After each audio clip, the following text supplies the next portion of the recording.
Mari kita berdoa. Tuhan, kami sudah berdiri di hadapan-Mu.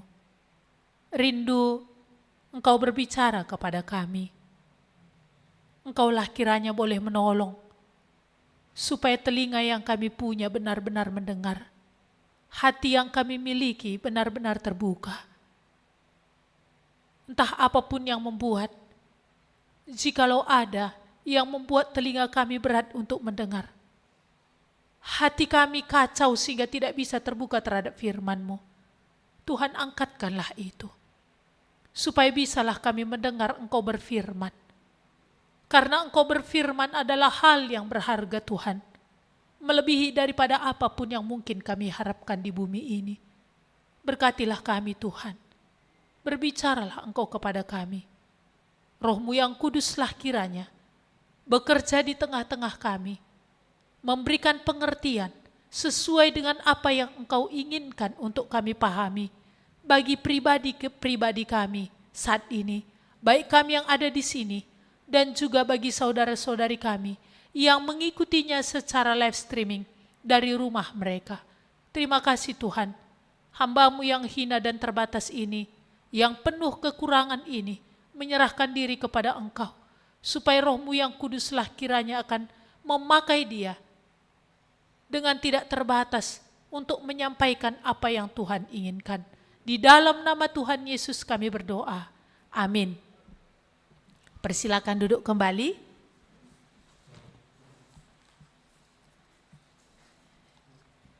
Selamat pagi untuk kita semua.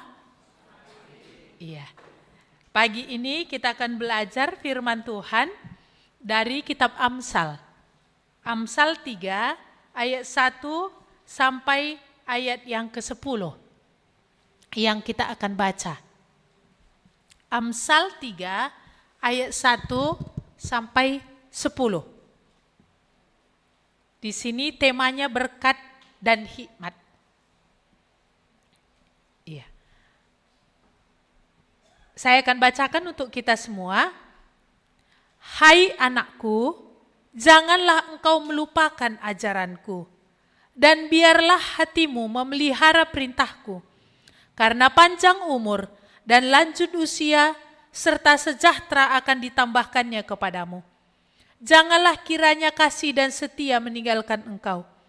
Kalungkanlah itu pada lehermu, tuliskanlah itu pada loh hatimu, maka engkau akan mendapat kasih dan penghargaan dalam pandangan Allah serta manusia. Percayalah kepada Tuhan dengan segenap hatimu, dan janganlah bersandar kepada pengertianmu sendiri. Akuilah dia dalam segala lakumu, maka ia akan meluruskan jalanmu. Janganlah engkau menganggap dirimu sendiri bijak. Takutlah akan Tuhan dan jauhilah kejahatan. Itulah yang akan menyembuhkan tubuhmu dan menyegarkan tulang-tulangmu. Muliakanlah Tuhan dengan hartamu dan hasil pertama dari segala penghasilanmu, maka lumbung-lumbungmu akan diisi penuh sampai melimpah-limpah, dan bejana pemerahanmu akan meluap dengan air buah anggurnya. Iya. Di sini temanya berkat dan hikmat. Iya. Apa yang kita lakukan dengan hati kita, ini juga yang kita lakukan dengan hidup kita. Ya. Apa yang kita lakukan dengan hati kita, ini juga yang kita lakukan dengan hidup kita. Jadi hidup kita itu pusatnya berawal dari hati dulu. Ya. Berbicara tentang hati, di sini tentu berbicara soal pikiran. Berbicara soal perasaan, berbicara soal kehendak, dan inilah yang akan menggerakkan tubuh kita. Di dalam pikiran, perasaan, dan kehendak ini akan menggerakkan tubuh kita. Nah, di sini tadi kita melihat firman Tuhan katakan bahwa yang pertama untuk dalam hidup ini, hikmat itu perlu, itu mulai dari pembaharuan di dalam hati. Ada hikmat, ada pengertian, ada kebijaksanaan Ya namanya dalam hidup ya. Kita hidup sehari-hari, butuh pengertian, butuh hikmat, butuh kebijaksanaan. Baik dalam pekerjaan, baik dalam berumah tangga, walaupun juga hidup dalam kesendirian, hidup di dalam bertetangga, hidup di dalam berkeluarga, ini tentu kita butuhkan sehari-hari. Karena ini yang akan boleh menggerakkan kita untuk bertindak, menggerakkan kita untuk bersikap. Tapi itu dimulai dari pusatnya, yaitu bagaimana kita bersikap, bagaimana kita berlaku dengan hati kita. Di sini tadi Tuhan katakan hikmat yang kita butuhkan itu berawal dari hati yang dibaharui dan siapa yang bisa kerjakan? Hati yang dibaharui itu. Nah, di ayat tadi yang pertama dikatakan, hai anakku, janganlah engkau melupakan ajaranku dan biarlah hatimu memelihara perintahku. Ya, kitab Amsal ini ditulis oleh Salomo ya, kebanyakan ditulis oleh dia. Dan itulah kata di dalam artinya kebanyakan Amsal ini memang ditulis oleh Salomo. Daud sebelum dia akan meninggal, dia memperingatkan Salomo di dalam kitab 1 Raja-Raja. Supaya apa? Agar Salomo ini hidup menyelidiki firman Allah dan ikut di dalamnya, mengikuti peraturan, perintah yang Tuhan berikan supaya engkau akan berjaya. Supaya Tuhan akan menolong engkau untuk memimpin bangsa ini, bukan hanya engkau, tetapi Tuhan katakan keturunanmu pun tidak akan berhenti menjadi raja. Jadi itu kuncinya. Daud peringatkan kepada Salomo bagaimana dia mengisi hidupnya hari-harinya dengan menyelidiki firman Tuhan dan bukan hanya menyelidiki tapi bagaimana dia berjuang hidup di dalamnya. Maka di sini tadi dikatakan, hai anakku, janganlah engkau melupakan ajaranku dan biarlah hatimu memelihara perintahku. Ini juga yang Musa katakan kepada orang-orang Israel di dalam kitab Ulangan ya, supaya mengajarkan berulang-ulang. Karena Musa pun mengajarkan berulang-ulang. Jadi Tuhan juga mengingatkan tiap-tiap orang Israel mengajarkan berulang-ulang kepada anak-anak mereka. Jadi pengajaran itu enggak hanya hari ini cukup sudah, tidak. Pengajaran itu berulang-ulang. Itu bukan hanya dibutuhkan oleh anak-anak kita, itu dibutuhkan oleh setiap orang. Kita perlu terus diajar oleh firman Tuhan. Itu jangan kau lupa. Hati yang mau diajar, hati yang mau belajar. Dan juga dikatakan tadi apa? Memelihara perintah. Biarlah hatimu memelihara. Bukan, ya banyaknya orang belajar ya, tapi begitu belajar lupa. Begitu belajar lupa. Entah pun pelajaran di sekolah dulu ya, dan juga terhadap pelajaran mungkin firman. Belajar lupa, artinya karena nggak benar-benar dipelihara. Kalau kita mengingat salah satu di dalam hidup Maria ya, Maria ibunya Yesus, sering kali dicatat tentang dia. Ketika ada situasi, artinya ketika ada juga firman yang dia dengar, ataupun keadaan-keadaan yang dia hadapi, dikatakan apa? Dia menyimpan di dalam hatinya. Ada hal yang dia belum pahami.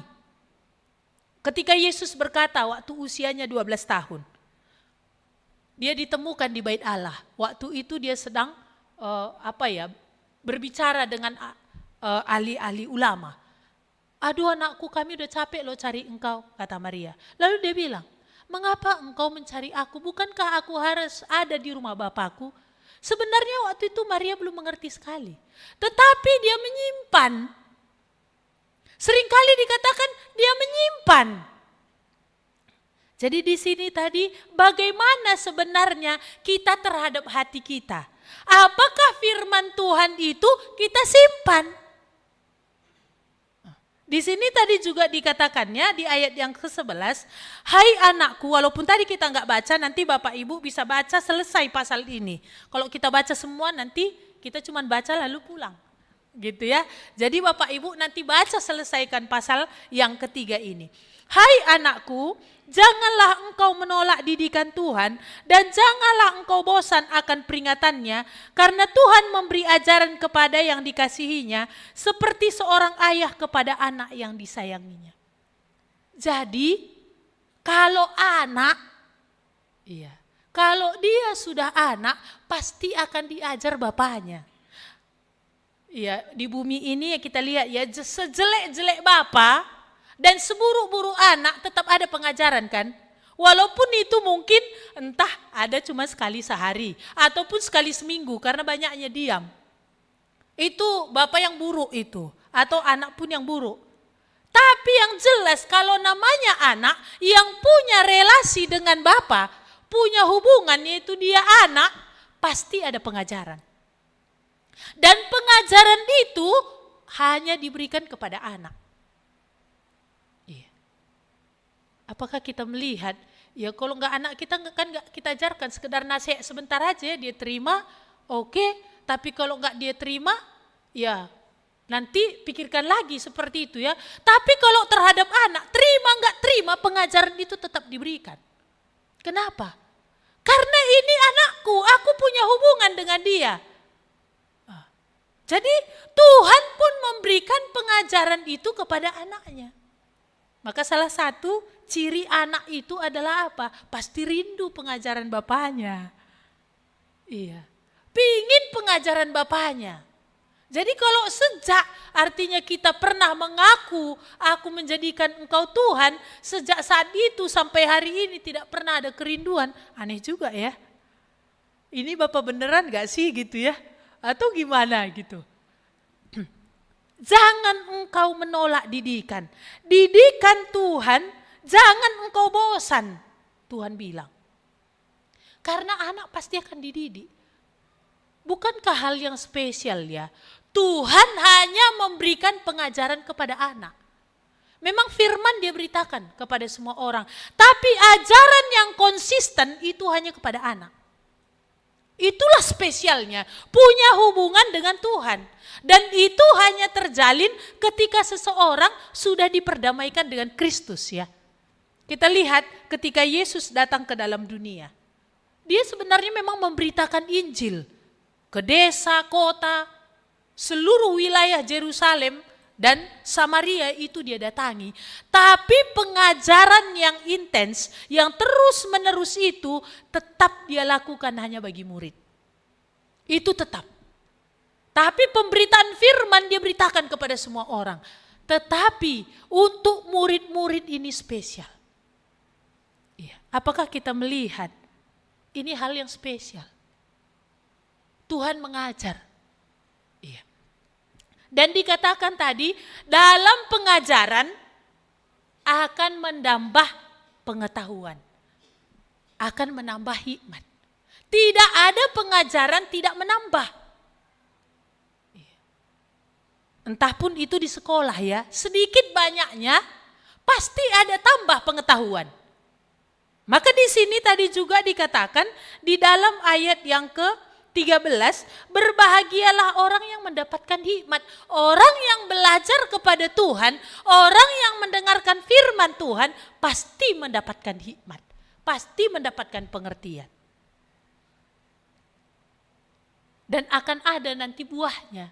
Maka sesuatu yang sangat rugi ketika Tuhan memberikan firman tetapi kita tidak dengarkan. Karena menghasilkan nikmat. Bapak ibu aja berjuang menyekolahkan anak ya. Tentu bukan hanya supaya nanti dia dapat kerja saja, tapi supaya pengertiannya bertambah. Pengetahuannya bertambah. Iya. Tetapi hikmat untuk memelihara hidup kadang-kadang ini tidak bisa didapatkan di dalam sekolah. Enggak semuanya. Bisa saja ilmu pengetahuan semakin bertambah, tetapi pengertian di dalam hidup sehari-hari banyak kalah. Karena memang hati ini tidak bisa diubahkan oleh ilmu pengetahuan, pembaharuan di dalam hati ini. Tetapi betapa besarnya dan berharganya firman yang bisa memberikan pembaharuan di dalam hati. Yang bisa memberikan pengertian untuk di dalam hidup ini. Maka di sini tadi dikatakannya, jangan engkau melupakan ajaranku. Biarlah hatimu memelihara perintahku. Apakah ini kita lakukan dalam hidup kita secara pribadi tiap-tiap hari? Tiap hari kita butuh pengajaran dari Tuhan. Apakah ini juga kita lakukan di dalam keluarga kita kalau kita sudah berkeluarga? Adakah pengajaran firman ini yang satu-satunya memberikan hikmat yang sesungguhnya? Apakah ini ada di dalam keluarga? Kalau kemarin seorang ibu berkata kepada saya seperti ini, kami di rumah sudah kami biasakan untuk berdoa bersama-sama. Tiap-tiap malam. Paling tidak bukan hanya berdoa ya, tapi baca firman. Entah pun 1-2 ayat itu saya mulai dengan suami, udah mulai usahakan. Dan ini kami gak mau kompromi, seletih apapun kami usahakan.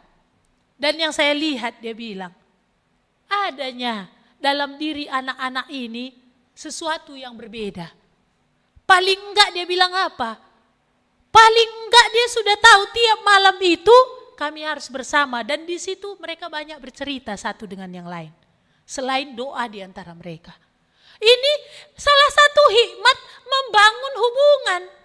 Kalau selama ini anak dengan hidupnya di kamarnya, istri dengan hidupnya, suami dengan hidupnya, sehingga keluarga ini masih utuh. Tetapi hati tidak ada kedekatan. Karena apa? Gak ada firman. Maka dia bilang, aku melihat ada yang berbeda. Dan apalagi di pagi hari. Terkadang artinya kan sesibuk-sibuk kami, doa itu harus. Jadi di sini tadi kita melihat ya, jangan engkau melupakan ajaranku. Inilah hikmat yang tertinggi. Inilah yang bisa mengajari kita. Lalu apalagi dikatakan oleh Tuhan tadi di sini ya. Hal yang pertama yang harus kita lakukan adalah tadi hati ya. Yang bisa menolong pikiran kita, menolong perasaan kita, dan menolong kehendak kita itu adalah firman. Kalau ini yang mengisi, kemana nanti arahnya coba? Kalau pikiran kita diisi firman, kehendak kita kemana? Lalu perasaan kita akan dikontrol oleh firman itu. Apa yang mengisi hati kita, pikiran kita? Film? Apa yang mengisi? Hal-hal di media sosial? Maka sedikit banyaknya itu mempengaruhi. Apa yang kita lihat, apa yang kita masukkan dalam pikiran, itu sedikit banyaknya mempengaruhi. Baik nanti dari cara hidup kita, baik dari sampai kepada berpakaian kita, semuanya. Tanpa kita sadari ini akan mempengaruhi kita sedikit demi sedikit. Makanya gak heran kan, ada orang udah gaya ke Korea-Koreaan gitu ya. Ada gaya ke India-Indiaan tanpa disadarinya itu. Artinya bukan hilang kesadarannya, tetapi apa yang dia asup itu tadi mempengaruhi hidupnya.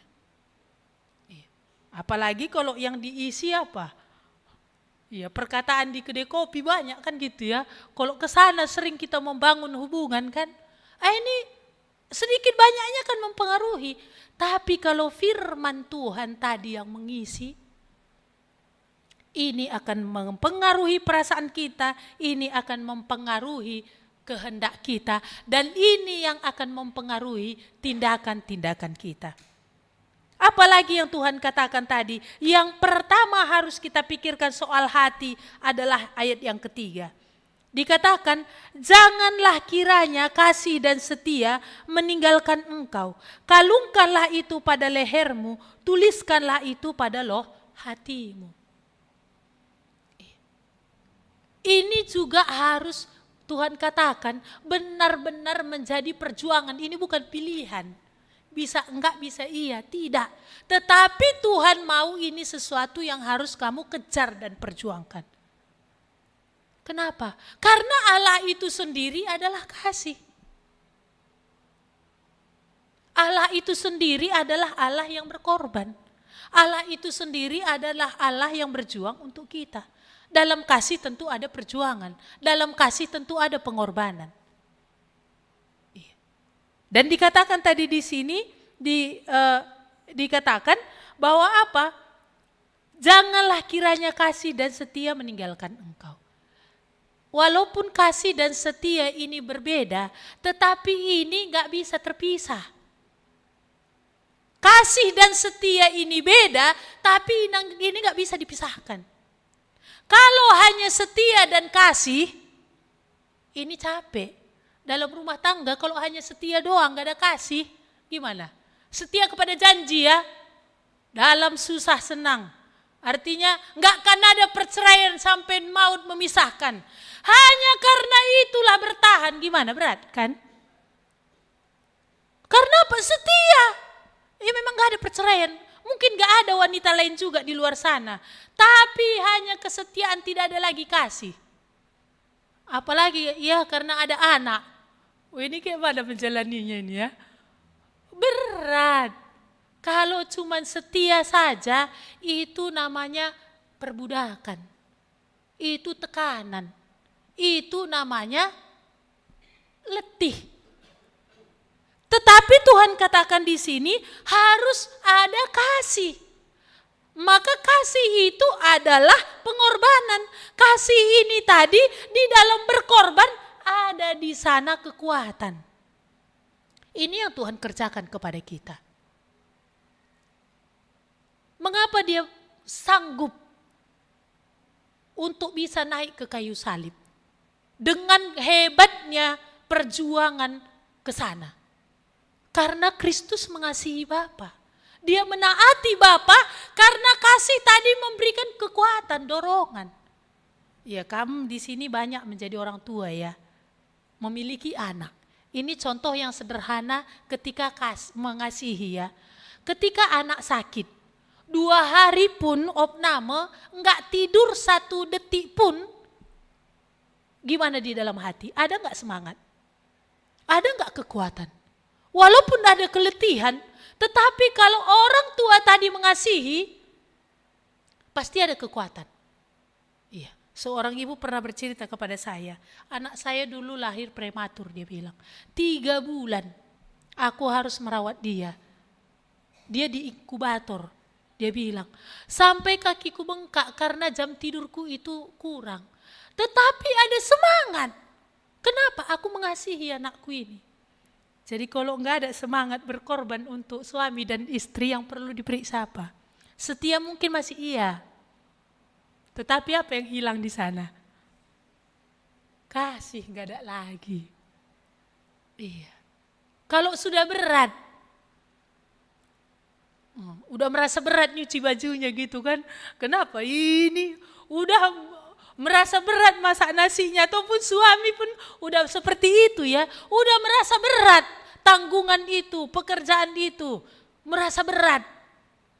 Apa yang terkikis di sana? Kasih. Karena di dalam kasih ada kekuatan. Di dalam kasih ada semangat. Di dalam kasih ada dorongan. Ya, kalau makanya tadi Tuhan katakan pusatnya berawal dulu dari hati. Kalau ini yang kamu lihat kurang, kemana juga kita bisa meminta akan hal itu? Kepada Tuhan. Kalau sudah berat gitu ya, Tuhan juga ingatkan saya, kalau kau udah merasa berat, apa yang hilang? Apa yang mungkin hilang belum? Kurang iya. Apa yang kurang dalam dirimu? Kasih. Iya. Tapi kasih dikatakan ada, tetapi nggak nampak kesetiaan, ini apa? Cuman kata. Aku mengasihimu, tapi tak nampak di dalam tindakan. Ini nggak nampak kesetiaannya. Aku mengasihimu mak. 5 kali dia ngomong dalam sehari kan gitu ya. Tetapi apa? Lirik cewek di luar sana. Ini apa ini? Cuman kata-kata. Nah ini nggak ada hasilnya, nggak ada gunanya. Maka Tuhan katakan, karena inilah yang ada di dalam diri Tuhan sendiri. Kasih dan kesetiaannya bagi anak-anaknya ini tetap ada sampai kesudahan zaman. Bukan hanya kasih dan kesetiaannya ketika itu dia perjuangkan naik ke kayu salib, tidak. Tetapi kasih dan kesetiaannya akan terus di dalam diri anak-anaknya. Maka terkadang seburuk apapun, tadi disinggung sedikit tentang Saul ya. Saul bukankah tokoh yang sangat buruk? Tetapi bagaimana Tuhan tidak bekerja, tidak berhenti bekerja di dalam hidupnya. Untuk membawa dia, tujuan Tuhan adalah benar. Kenapa? Karena dia adalah pilihan Tuhan. Kita lihat bahwa umat Tuhan, Tuhan didik. Walaupun ada kesalahan, Tuhan akan luruskan. Sama seperti Simson. Simson bukan tokoh yang baik. Kita melihat dia, ada banyak dalam hidupnya, dia benar-benar menyimpang dari apa yang menjadi ketetapan Tuhan. Tetapi karena dia adalah pilihan Tuhan, Tuhan didik. Tuhan didik. Ya, kalau kita lihat Saul itu ya, hari kematiannya itu dia bilang apa? Aku tidak mau mati di tangan orang tidak bersunat. Aku tidak mau mati di tangan orang tidak bersunat. Masih ada hati sedemikian di hari kematiannya. Dan kita lihat juga Simson tadi ya, bagaimana di hari kematiannya dia masih berseru kepada Tuhan. Walaupun didikan itu Tuhan memang banyak berikan ke dalam hidupnya. Karena anak. Kasih dan kesetiaan Tuhan tidak akan pernah lekang dari setiap orang-orang yang sudah dia selamatkan. Tetapi apa? Kadang-kadang kalau agak bandel-bandel, ini yang nanti capek. Tuhan pasti luruskan.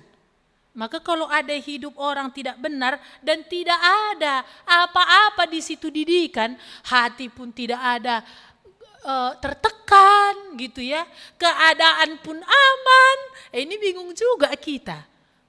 Ini sangat membingungkan. Karena apa? Tiap-tiap anak yang sudah Tuhan sebut anak, Tuhan memberikan Roh Kudus. Kalau hidupnya menyimpang, tekanan di dalam hati itu pasti akan ada. Maka gak heran kalau orang yang sudah Tuhan pilih, kalau dia tidak benar, pasti tertekan. Dan dalam perjalanan hidup pun pasti akan Tuhan didik. Karena apa? Tuhan mengasihi. Kenapa? Karena Tuhan setia. Maka inilah yang Tuhan mau dari hati kita ini. Ini yang perlu kita minta. Ya, bagaimana di awal tahun ini, ketika kita mau ngoreksi hati, sehubungan dengan kasih, sehubungan dengan kesetiaan, terhadap firman Tuhan, terhadap orang sekeliling kita, terhadap pasangan kita, apakah persennya menurun atau persennya naik? Hubungan persen kasih dan kesetiaan ini turun atau naik, ini pasti kaitannya dengan apa? Pengajaran dan perintah Tuhan yang ada masalah. Atau dikatakan hubungan dengan Tuhan ini yang ada masalah. Relasi dengan Tuhan ini yang ada masalah. Memang kita menyadari ya, terkadang di dalam hidup ini, termasuk juga di dalam pasangan suami istri, kan gak selalu itu durasinya naik gitu ya. Ada kadang naik turunnya kan. Itulah ritme di dalam keluarga kan ada ya. Iya. Ya gak usah dulu, ya saya kan belum menikah. Tetapi kan relasi di dalam satu dengan yang lain, dengan orang tua, dengan teman, itu kan ada pasang surutnya itu. Ya kita mengakuilah, bukan selalu itu naik. Ada pasang surut. Tetapi di dalam pasang surut itu, apa yang terjadi di sana? Tuhan akan mengajar kita semakin punya hikmat. Tetapi bukan akhirnya apa? Berlalu begitu saja, tidak. Dan ini tadi yang Tuhan katakan ya, ayat yang kelima. Sehubungan dengan hati tadi. Percayalah kepada Tuhan dengan segenap hatimu dan janganlah bersandar pada pengertianmu sendiri. Akuilah Dia dalam segala lakumu, maka Ia akan meluruskan jalanmu. Janganlah engkau menganggap dirimu sendiri bijak, takutlah akan Tuhan dan jauhilah kejahatan. Berikutnya yang Tuhan tadi ajarkan kepada kita untuk kita perlu benar-benar pikirkan soal hati adalah apa? Percaya. Percayalah kepada Tuhan dengan segenap hati. Jangan bersandar kepada pengertianmu sendiri. Iya. Kita melihat dalam hidup Saul tadi ya, bagaimana dia? Dia dengar firman Tuhan. Tetapi apa yang menjadi lawannya terhadap ketaatannya kepada Tuhan, terhadap firman Tuhan? Pengertiannya sendiri. Ini menjadi lawan yang besar. Bukan berarti Tuhan katakan dalam ketaatan abaikan otak kita ini, gak usah mikir. Bukan begitu. Tetapi bagaimana di dalam ketaatan pikiran kita ini tunduk kepada apa yang Tuhan katakan. Iya kan banyak ya istri-istri berkata, kalau seperti tipe suamiku itu tunduk gawat rumah tangga katanya. Kenapa? Iyalah, kalau nanti aku tunduk, ku ceritakan semua uang tabungan kami, gawat kami. Kalau asal dia tanya, ini cuma uang kita mak, kalau aku jujur bilang iya, udahlah kalau bukan cerdasku menyimpan ada sampingan yang lain, gak ada seperti ini dia bilang. Tetapi apa yang terjadi?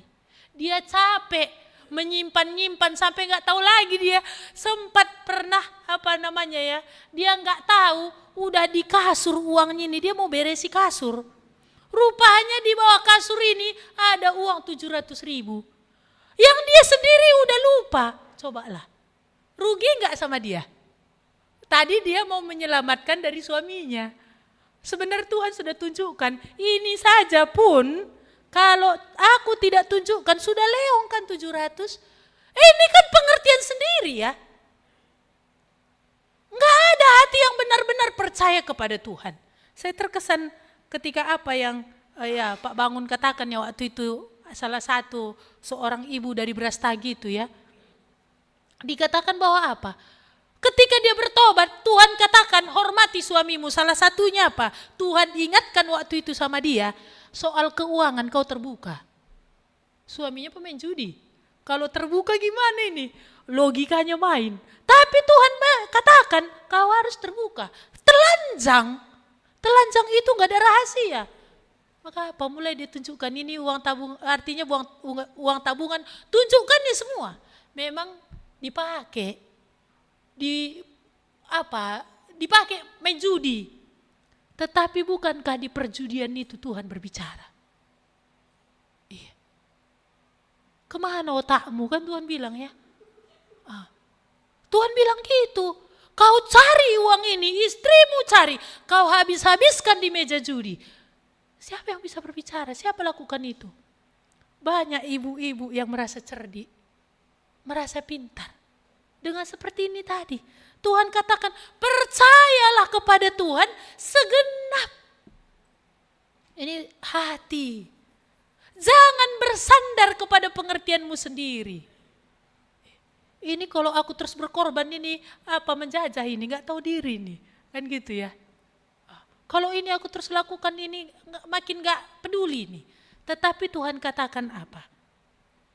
Jangan engkau menganggap dirimu sendiri bijak. Kalau enggak kubuat seperti ini, kan gitu ya. Banyak sekali ya perempuan ini merasa lebih bijak dari suaminya. Dia tidak membiarkan suaminya, bahkan enggak dikasih suami pun memberikan ide. Ini banyaknya ini saya lihat dia dalam suku saya sendiri. Perempuan ini makanya banyak ngomongnya. Untuk mengajari, mendikte suami. Sehingga apa? Enggak bisa lagi berbuat apa-apa. Percayalah kepada Tuhan dengan segenap hatimu. Jangan bersandar kepada pengertianmu sendiri.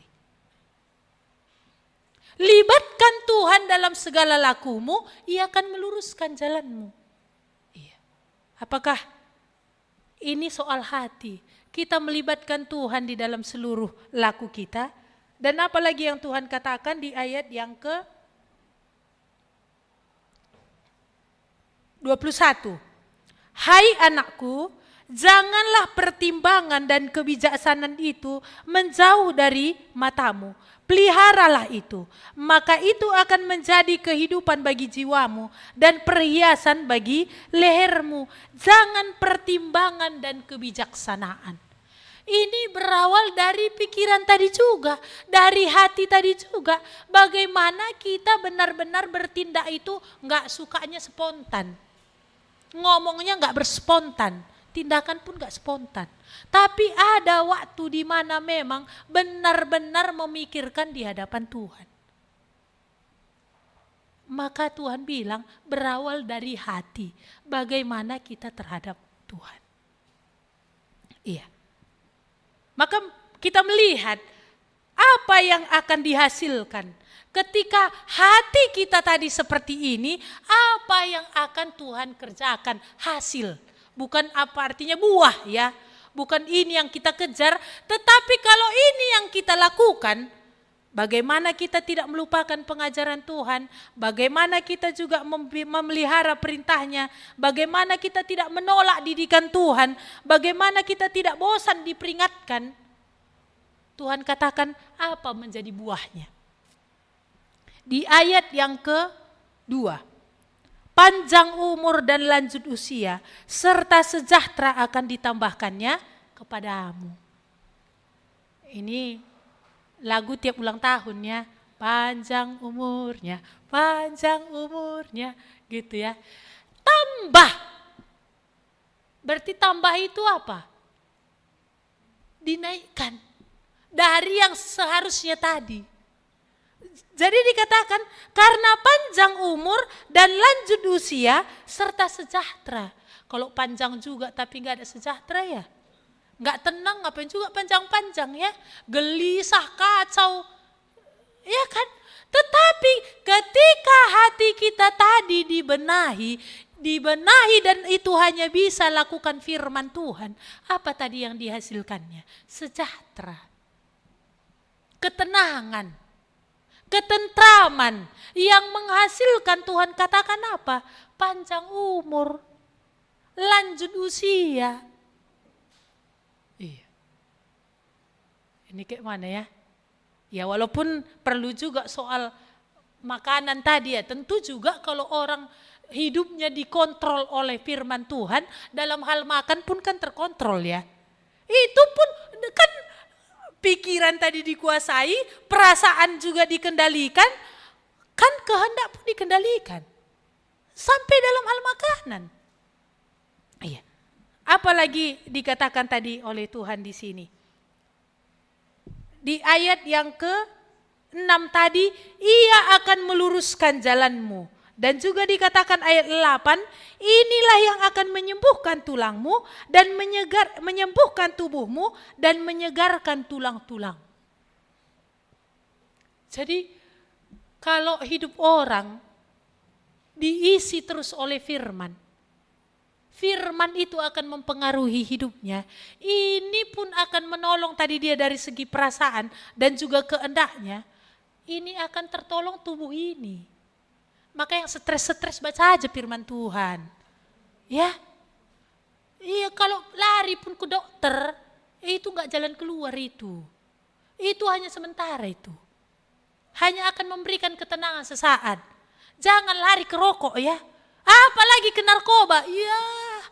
Ini bukan makin tenang, ini makin runyam. Bukan hanya bagi diri sendiri, bagi keluarga juga. Iya, ada orang bilang aku memang kalau siap makan gak merokok, gak enak katanya. Ini perasaan kan? Kan ada gitu ya dia bilang. Jadi apa? Lari aja sama firman Tuhan. Iya. Di sini gak ada yang stres-stres ya. Gak ada yang makan obat penenang ya. Kalau itu ada, apa jalan jalan keluarnya? Lari aja pada firman Tuhan. Isi hidup dengan firman Tuhan. Tuhan tadi katakan ini loh. Iya. Dan Tuhan tadi katakan apa? Muliakanlah Tuhan dengan hartamu. Yang kedua, selain tadi hati, yang pertama Tuhan katakan untuk kita urus, yaitu yang bisa dengan Tuhan. Yang kedua adalah bagaimana kita dalam hal apa yang kita miliki. Bukan hanya hati yang kita mau diurus oleh Tuhan, tapi apa yang kita punya juga kita mau diurus oleh Tuhan. Maka di sini dikatakannya, muliakanlah Tuhan dengan hartamu, dengan penghasilanmu. Tuhan dipermuliakan di situ. Bukan aku dimuliakan. Dalam hal pemberian, memberi pun kepada Tuhan, bukan aku yang dimuliakan. Apakah Tuhan juga mengurusi bagian milik kita ini?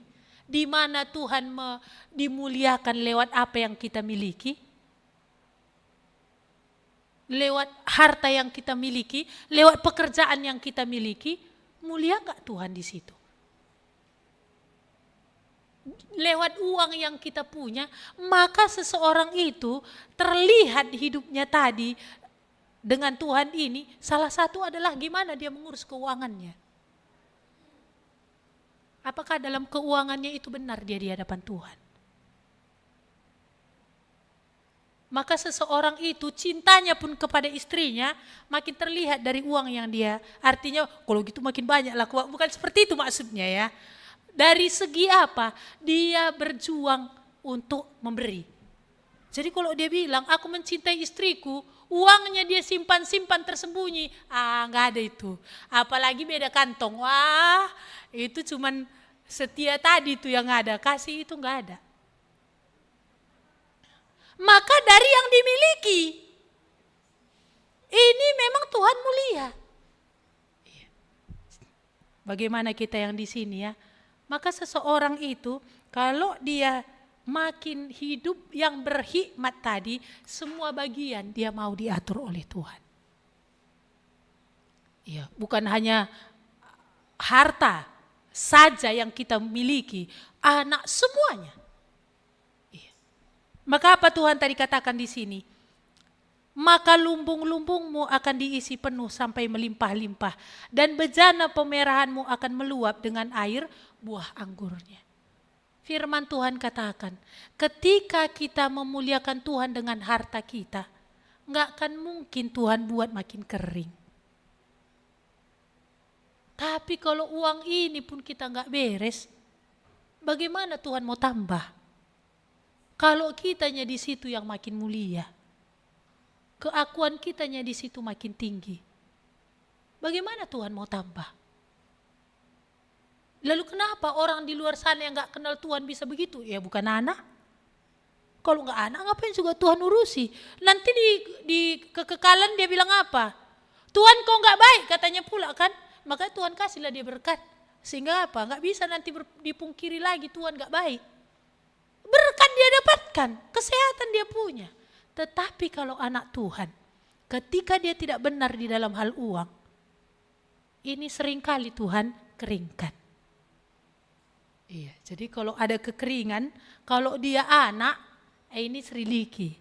Apakah tidak beres di dalam menggunakan uang? Apakah tidak benar ketika dia menggunakan uang? Iya. Maka apa yang kita bisa belajar hari ini tadi? Hikmat itu berasal dari Tuhan. Dan hikmat itu berasal daripada Tuhan. Buah yang akan dihasilkan itu adalah berkat. Ini berkat bukan untuk dikejar. Tapi itu dengan sendirinya itu menjadi buahnya. Jadi bukan kejar Tuhan supaya dapat berkat, bukan itu. Tetapi ketika hubungan dengan Tuhan tadi yang benar, soal hati ini tadi, berkat ini buah yang akan terpancar. Dan buah itu Tuhan mau bukan hanya bagi orang itu, tetapi orang lain bisa menikmati. Itu nanti Bapak Ibu bisa baca di ayat yang ke-27 dan berikutnya. Janganlah menahan kebaikan daripada orang-orang yang berhak menerimanya, padahal engkau mampu melakukannya.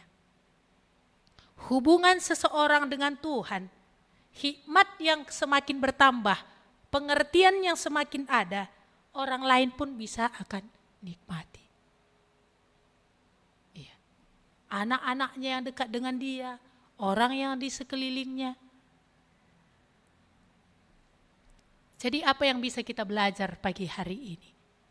Tuhan mengingatkan kita, berkat dan hikmat itu adalah datangnya dari Dia.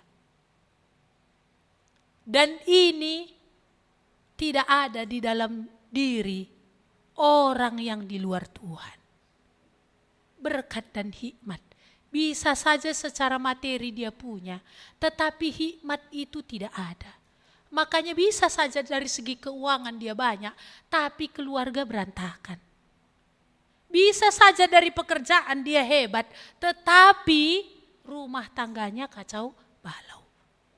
Tetapi hikmat itu akan nampak baik di dalam keluarga, baik juga di dalam keuangannya, tetapi juga akan bisa dirasakan oleh orang di sekitarnya.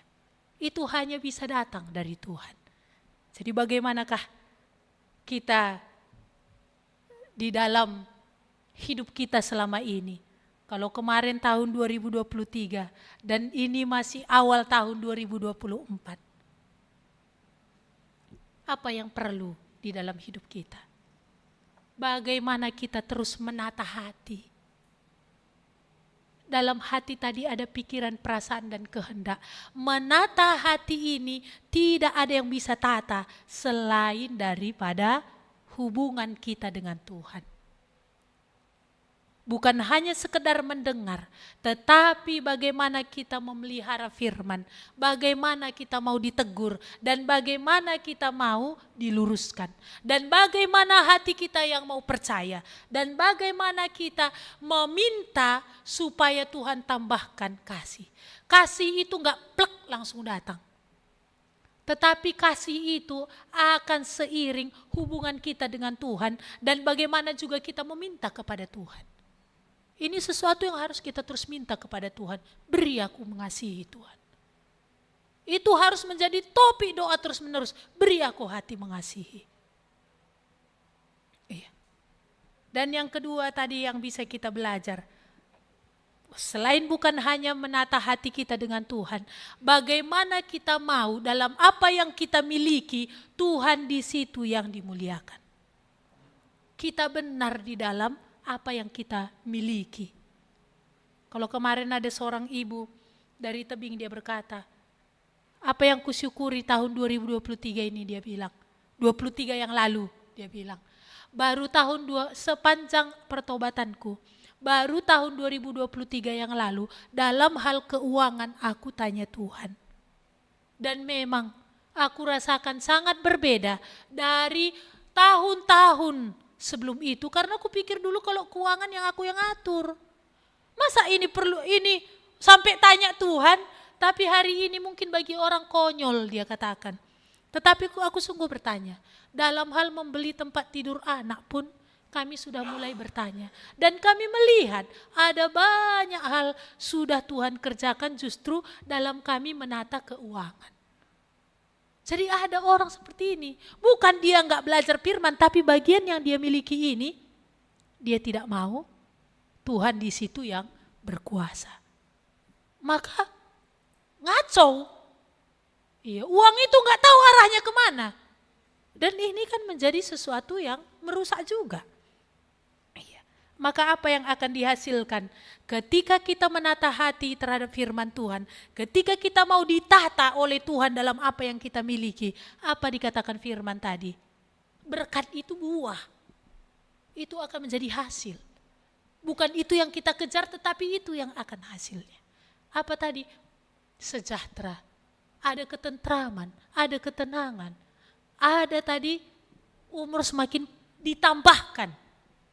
Iya, kalau tadi di keluarga mungkin umurnya semua rata-rata 60 gitu kan. Pasti akan ada nanti bedanya kalau seseorang itu hidup dalam firman.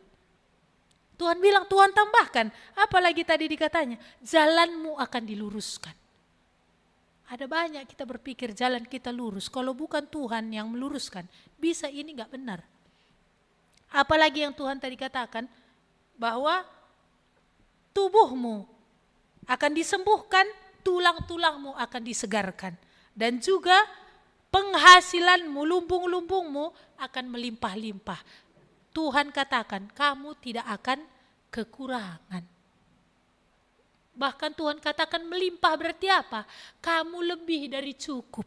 Sehingga dalam kelimpahan, kan melimpah sekitar terasa ya. Dalam kelimpahan orang lain juga bisa merasakan. Iya. Jadi ini yang kita belajar hari ini ya. Harus menata hati dan mau juga ditata Tuhan dalam segi keuangan. Berkat ini akan menjadi buah dalam hidup kita. Mari kita berdoa. Tuhan, kami sangat bersyukur. Engkau Allah yang tidak bosan memberikan pengajaran kepada kami. Engkau Allah yang kasih dan setia terhadap orang-orang yang sudah datang meletakkan seluruh hidupnya kepada Tuhan, yang datang dalam pertobatan. Bagaimana Engkau akan terus mengerjakan dan menunjukkan kasih-Mu dan kesetiaan-Mu di dalam mengajar, mendidik, menegur dan meluruskan. Tuhan, kami sangat bersyukur dan sangat beruntung jikalau kami boleh percaya dan boleh menjadi anak-Mu.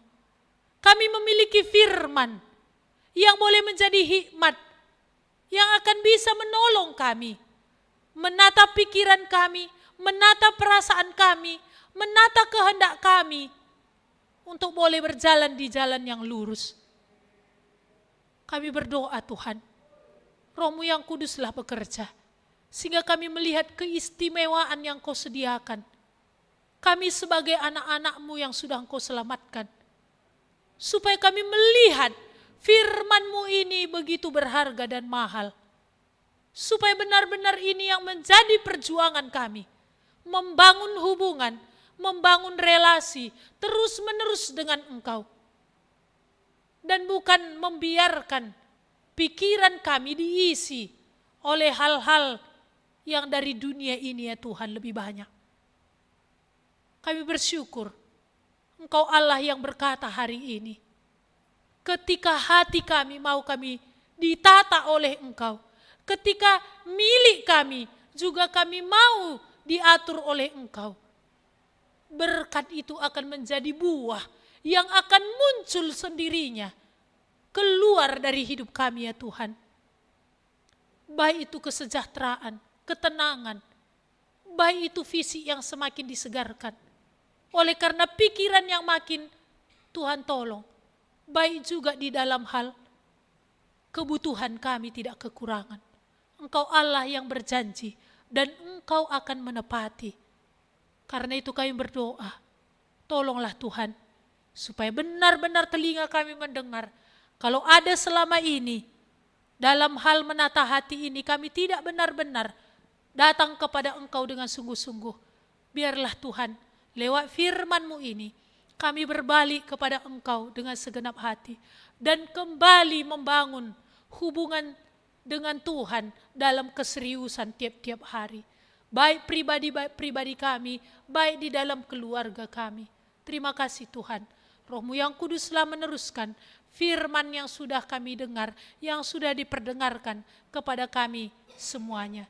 Di dalam nama Tuhan Yesus, kami menyerahkan seluruh hidup kami sepanjang minggu ini. Tuhan, Kaulah menolong kami hari ke hari, supaya perkataan-Mu itu menjadi kerinduan kami, itu yang menjadi kekuatan kami, boleh berjalan hari ke hari. Di dalam nama Tuhan Yesus, kami berdoa dan mengucap syukur. Kepada Allah beri puji.